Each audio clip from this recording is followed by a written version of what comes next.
جو میں بتانے جا رہی ہوں وہ نماز کی کچھ انعامات بتاؤں گی۔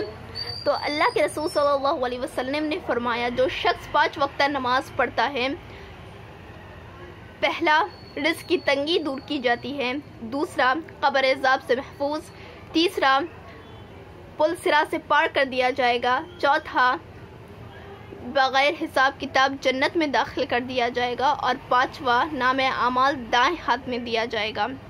اگر آپ کو یہ انعامات حاصل کرنے ہیں تو آپ اپنی شرط بس اتنی سی ہے کہ آپ اپنی نمازوں کو قائم کریں۔ تو یہ ہوئی ساری نماز کی تفصیل مکمل۔ اب جو میں بتانے جا رہی ہوں وہ نماز کا طریقہ بتانے جا رہی ہوں، جیسے میں نے بتایا اور آپ تمام جانتے ہیں ہم سب 5 وقتہ نماز فرض ہے۔ تو نماز کے وقت ہو گیا، نماز کے لیے وضو سے فارغ ہوئے یعنی وضو کر لیا، اس کے بعد ہم قبلہ رخ ہو گئے۔ تو نماز کی شروعات سب سے پہلے تکبیر تحریمہ سے ہوتی ہے۔ ابو داؤد کی روایت نعمان بن بشیر رضی اللہ عنہ کہتے ہیں کہ ہم نماز میں کھڑے ہوتے تو رسول اللہ صلی اللہ علیہ وسلم ہمارے صفیں درست فرماتے، پھر اللہ اکبر کہہ کر نماز کو شروع کرتے۔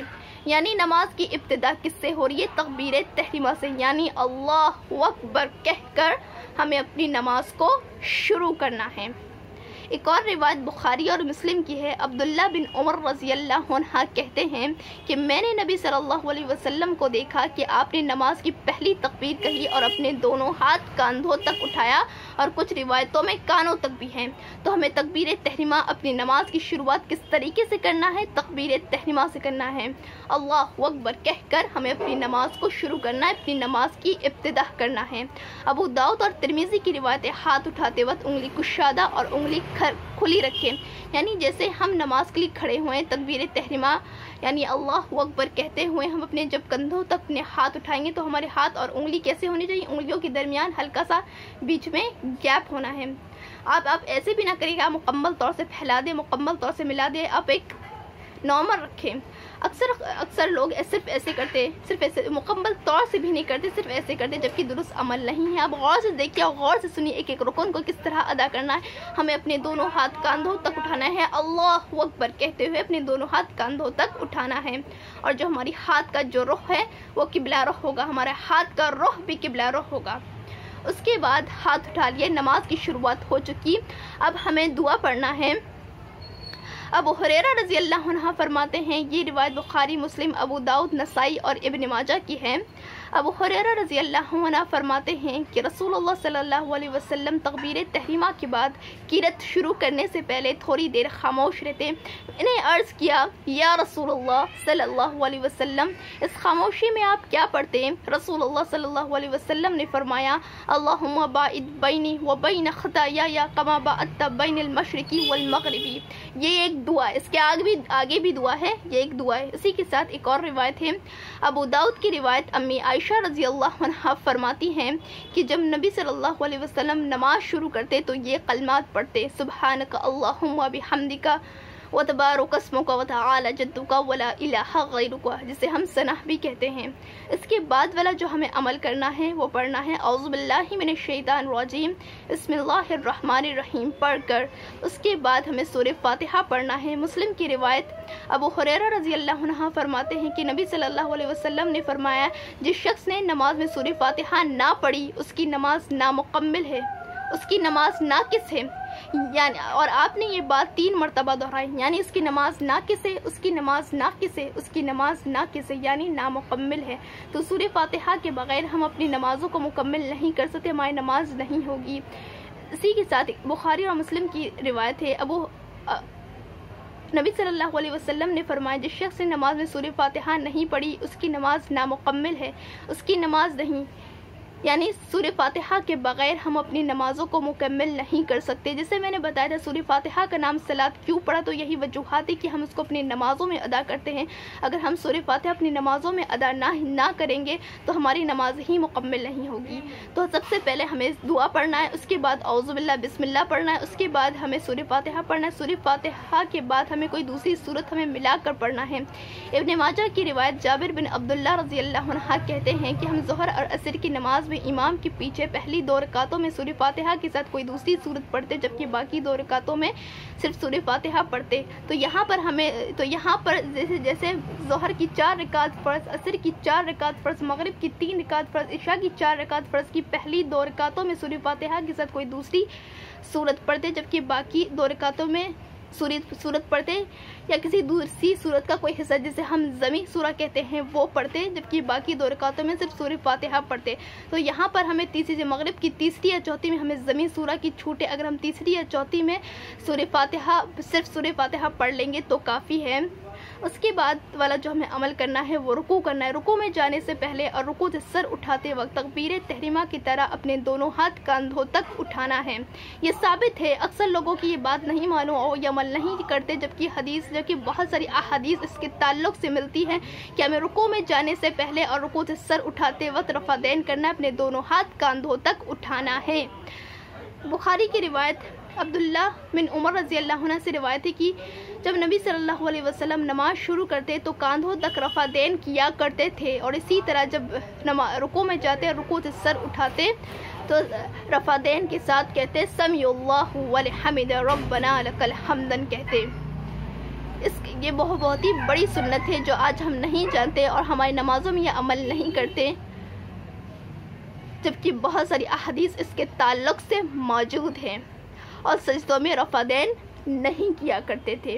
اسی طرح سے سید احمد بن صدیق الغماری رحمۃ اللہ علیہ اپنی کتاب میں رفع دین کی 50 صحابہ اکرم سے روایت کی، یعنی نبی صلی اللہ علیہ وسلم رفع دین کیا کرتے تھے. 50 صحابہ نے اس کی گواہی دی. اس کے تعلق سے روایت کی تو ہمیں دلیل ملتی ہے، ہمیں پروف ملتا ہے کہ ہمیں رکوع میں جانے سے پہلے اور رکوع سے سر اٹھاتے وقت رفع دین کرنا، اپنے دونوں ہاتھ کاندھوں تک اٹھانا ہے. اکثر لوگ بتاتے کچھ وجوہات کی وجہ سے، کچھ چیزوں کی وجہ سے نبی صلی اللہ علیہ وسلم رفع دین کیا کرتے تھے، اس کے بعد چھوڑ دیا گیا، چھوڑنے کا حکم دیا، لیکن ایسا ہمیں کہیں نہیں ملتا کہ اس کے انہیں حکم دیا یا ان کا چھوڑنے کا حکم دیا، ایسا ہمیں کہیں بھی نہیں موجود ملتا. تو ہمیں رفع دین کے ساتھ ہمیں رکوع میں جانا ہے. رکوع بخاری اور مسلم کی روایت، رکوع میں ہماری پیٹھ مکمل طور سے سیدھی ہوگی اور جو ہمارا سر ہوگا نہ ہی اوپر ہوگا نہ ہی نیچے، بالکل پیٹھ کے برابر ہونا چاہیے، بالکل اسٹریٹ پیٹھ کے برابر ہونا چاہیے، اور جو ہماری ہتھیلی ہے ہمارے گھٹنوں سے پکڑے ہوئے ہونا ہے. ایک اور روایت ہے، ترمذی کی روایت ہے، نبی صلی اللہ علیہ وسلم کی ہتھیلی آپ کے گھٹنوں میں یوں رکھی ہوتی کہ آپ نے گھٹنوں کو پکڑا ہوا ہو. تو اس طریقے سے ہمیں کرنا ہے.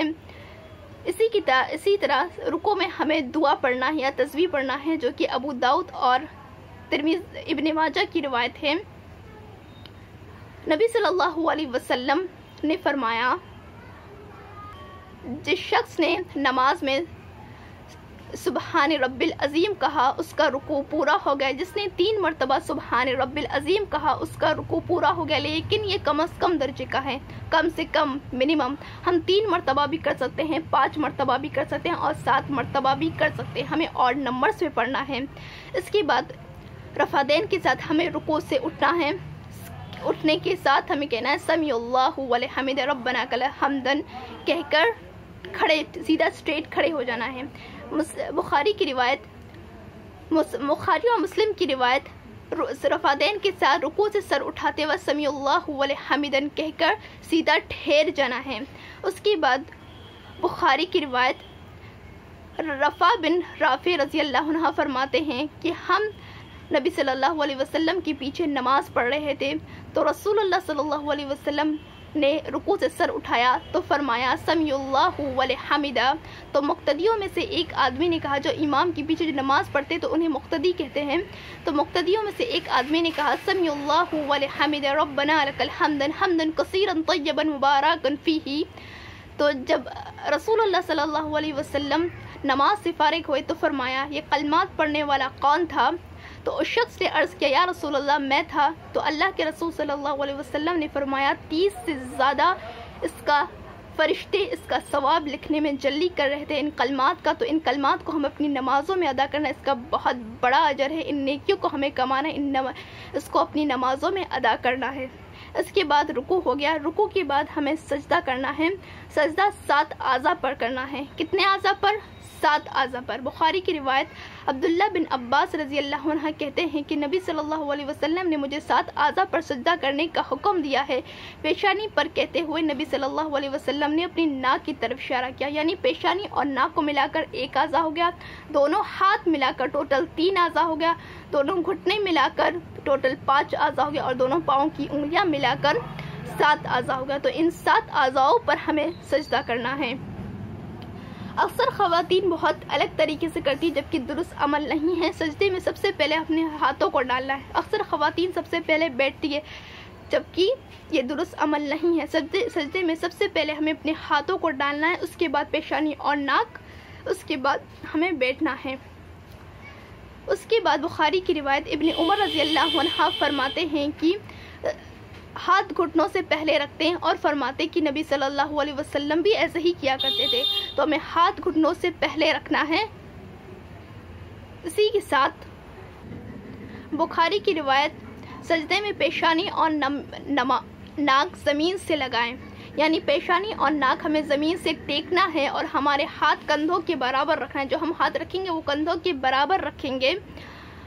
ابو داؤد اور ترمذی کی روایت ہے، ابو حامد رضی اللہ عنہ فرماتے ہیں کہ رسول اللہ صلی اللہ علیہ وسلم سجدے میں پیشانی اور ناک زمین سے ٹکاتے اور اپنے ہاتھ اپنے پہلو سے الگ رکھتے اور اپنے ہاتھ کندھوں کے برابر رکھتے، یعنی ہمیں سمیٹ کر سجدہ نہیں کرنا ہے۔ اکثر خواتین بہت سمیٹ کر سجدہ کرتی جبکہ درست عمل نہیں ہے۔ ہمیں پیشانی اور ناک زمین سے ٹکانا ہے اور پھر ہاتھ کندھوں کے برابر رکھنا ہے، اور کچھ روایتوں میں کانوں تک بھی رکھنا درست ہے۔ اس کے بعد حاکم کی روایت سجدے میں ہاتھوں کی انگلیاں ملا کر رکھے اور انہیں قبلہ رخ رکھے۔ جیسے ہم رفع دین کرتے تو ہماری ہاتھوں کی انگلیوں میں ہلکا سا گیپ ہوگا، لیکن جب ہم رکوع میں جائیں گے، جب ہم سجدے میں جائیں گے تو ہماری ہاتھ کو ہمیں ملا کر رکھنا ہے اور قبلہ رخ رکھنا ہے۔ اور ہمارے پیر کیسے ہونے چاہیے؟ بخاری کی روایت ابو حامد رضی اللہ عنہ سے روایت ہے کہ نبی صلی اللہ علیہ وسلم اپنی پاؤں کی انگلیاں قبلہ رخ رکھتے اور قدم دونوں کھڑے رکھتے، یعنی ہمیں زمین پر صرف ہماری پیر کی انگلیاں ٹچ ہونا ہے، مکمل پیر نہیں ٹچ ہونا۔ اکثر لوگ سلا دیتے ہیں جبکہ درست عمل نہیں ہے۔ سجدے میں ہمیں اپنے پیر کی انگلیاں ٹچ ہونا ہے، اس کو قبلہ رخ اپنی پاؤں کی انگلیاں کو قبلہ رخ رکھنا ہے اور قدم دونوں کھڑے رکھنے ہیں۔ اس کے بعد ابو داؤد اور ترمذی کی روایت ہے، سجدے میں سینہ اور رانیں زمین سے اونچی رکھیں، یعنی چیسٹ اور تھائز زمین سے اونچی ہونی چاہیے۔ پیٹ کو رانوں سے اور رانوں کو پنڈلیوں سے رانوں کو پنڈلیوں سے جدا رکھے۔ اکثر خواتین بہت الگ طریقے سے سجدہ کرتی جبکہ ان کے تھائز اور سٹمک وہ سب مل جاتے جبکہ درست سجدہ نہیں ہے۔ سجدہ میں ہمیں کس طرح سجدہ کرنا ہے؟ جس طرح اللہ نے بتایا، جس طرح اللہ نے حکم دیا پڑھنے کا، جس طرح نبی صلی اللہ علیہ وسلم کو پڑھنے کا حکم دیا اس طریقے سے ہمیں سجدہ کرنا ہے۔ ایسا ہمیں کہیں سجدہ نہیں ملتا کہ عورتوں کو سمیٹ کر سجدہ کرنا ہے۔ تو آپ غور سے دیکھیے، کوئی بھی پارٹ ایک دوسرے سے نہیں مل رہا ہے، صرف وہ 7 اعضاء کے علاوہ جو میں نے بیان کی، اس کے بعد کوئی بھی اعضاء نہ زمین سے ملنا ہے نہ ایک دوسرے سے ملنا ہے۔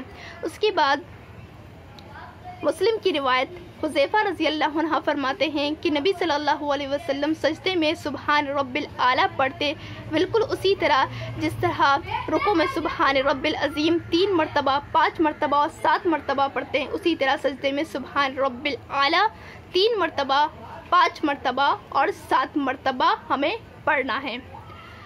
2 سجدوں کے درمیان ہمیں بیٹھنا ہے